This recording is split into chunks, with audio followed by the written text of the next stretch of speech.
I drive pretty much the same route to work each morning. This can mean mentally shifting into autopilot and getting to work without much thought about the drive.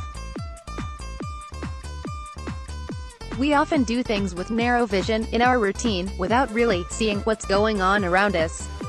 Routine can make us into robots, and we don't always recognize this. Robots don't know they're robots, after all. But God has no desire for us to go about life as robots, not peering beyond the blinders that keep us honed in on the task at hand. One morning, stopped at a traffic light, I inadvertently looked up, and what caught my eye was a bright sky with a long, white, wispy cloud stretching across the blue dome. It jolted me out of my norm. I realized that morning after morning I just looked straight ahead at the frustrating traffic before me, never gazing heavenward to see that the world was bigger than my commute.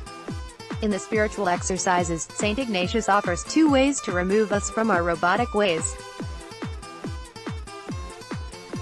First, he asks us to meditate on the Trinity, looking down at the world and all that is going on, the joy and sorrow, the life and death, the hatred and the peacemaking.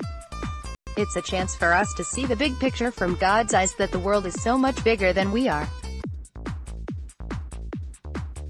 It reminded me that while I was upset about traffic on my commute, somewhere in another part of the world, under a similar blue sky, there was someone without a commute to a job, struggling to feed his or her family. Ignatius also encourages something I call sensitivity, that is, being more aware of our 5 senses.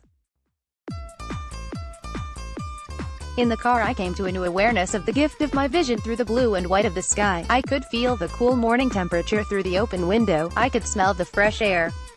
Sensations let us tap into the presence of God that surrounds us and draws us outward, beyond our narrow perspective. When I looked into that blue sky at the top edge of my windscreen, my blinders were ripped off, and God brought into my